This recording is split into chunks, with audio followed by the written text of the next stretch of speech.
Video ini dibuat tanggal 2 Juli 2022 di mana sedang lagi ada Summer Steam Sale yang berakhir di tanggal 7 Juli 2022. Nah, pada saat lagi ada biasanya ada sale seperti ini, email suka bunyi gitu.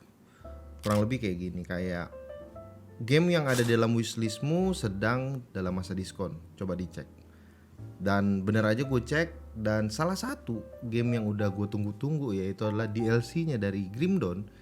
Itu bundlingnya diskon dari 270.000 menjadi 130.000. Gue langsung isi Steam Wallet gue beli, gue download, dan sampai sekarang belum gue mainin. Kayaknya sering ya orang beli game dulu yang penting harganya murah, maininnya cari waktunya nanti. Kali ini gue pengen ngobrol perihal seberapa banyak sih kita beli game. Sekarang misalkan kalian cek nih lemari rak game kalian gitu, entah itu dari PlayStation ataupun Nintendo. Kalau Xbox kayaknya enggak ya, soalnya kan udah ada Game Pass. Dan terus tuh lihat nih, buat kalian yang punya library game di Steam ataupun EGS gitu atau platform yang lain, cek juga mobile game kalian, ada game-game apa aja di dalam HP kalian, dan cek berapa banyak yang perlu gacha atau purchase in game.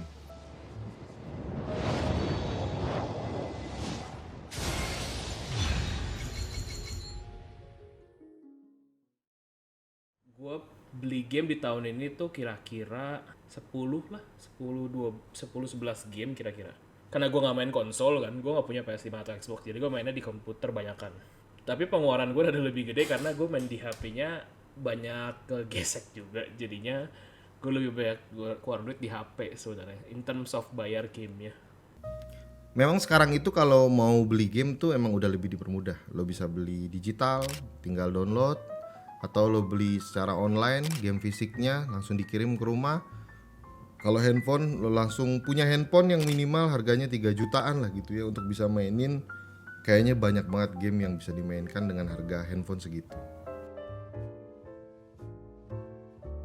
Gue jadi mulai mikir, dah beli berapa game nih gue selama tahun 2022 ini. Dan game-game yang udah gue beli itu untuk tahun ini ada Tunic dan Coffee Talk. Dan setelah adanya Xbox Game Pass, itu kebantu gue dalam pengeluaran gue pada game, yaitu cuma 15.000 per bulan, per 3 bulan sorry. Dan sisanya itu sekitar 50.000 per bulan. Jadi gue bisa lebih hemat buat mainin game yang udah ada dalam library Game Pass itu. Dan rencananya kedepannya ya gue bakalan gak akan ngeluarin duit yang lebih buat game selain pada Game Pass. 2022 tuh udah jalan 6 bulan. Gua nggak perhatiin berapa besar uang yang udah gua keluarin dalam membeli game, karena memang gue sendiri streaming game, jadi bisa dibilang game itu sendiri selain untuk gue nikmatin, sekalian juga buat cari duit ya. Jadi kesannya game itu kayak aset. Gue coba untuk ngitung di Steam library gue dulu yang pertama. Dimana di sini tuh banyak banget game yang gue beli, tapi beberapa juga banyak yang gue refund karena memang dari sistem Steam itu punya sistem refund. Jadi selama belum 2 minggu atau 2 jam gameplay, kalian bisa kembalikan uangnya lagi ke Steam Wallet kalian. Sistemnya begitu, jadi lebih enak ya buat kalian coba-coba. Tidak perlu nunggu demo, tapi beli aja, nggak cocok terus bisa kembaliin. Dan hasilnya tuh ternyata cukup lumayan pengeluaran gue dalam 6 bulan ini untuk game di Steam. Totalnya kurang lebih sekitar Rp1.914.000 dalam kurun 6 bulan. Dimana ini kalau dibagi 6 berarti rata-rata gue mengeluarkan uang untuk beli game di Steam senilai 319.000. Gue sendiri puas untuk pembelian ini karena berarti gue gak terlalu besar dalam mengeluarkan uang ketika membeli game di Steam.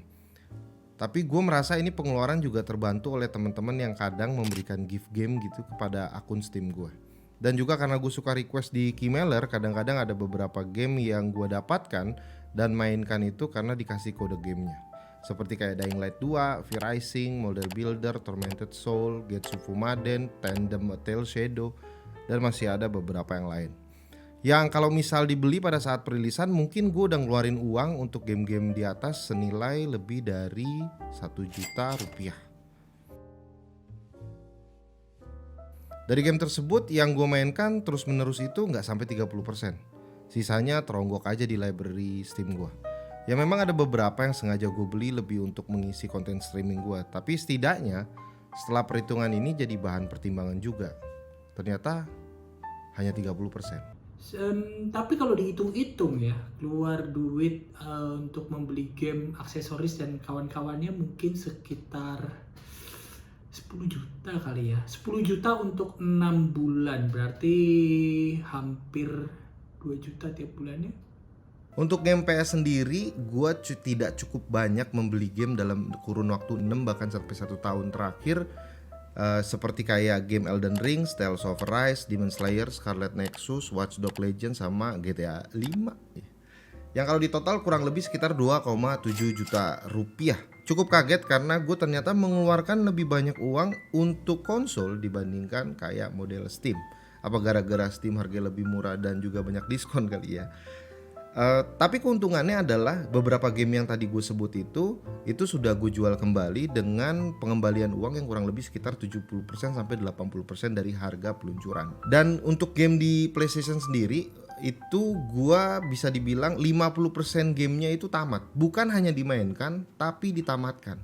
Nah ini menjadi menarik karena jadinya seakan-akan game yang gue beli di konsol walaupun harganya lebih mahal, tapi efisiensi dari untuk memainkan dan menamatkannya itu jauh lebih tinggi dibandingkan gue ngebeli game di Steam, dimana itu cuma 30% yang gue lanjut mainkan.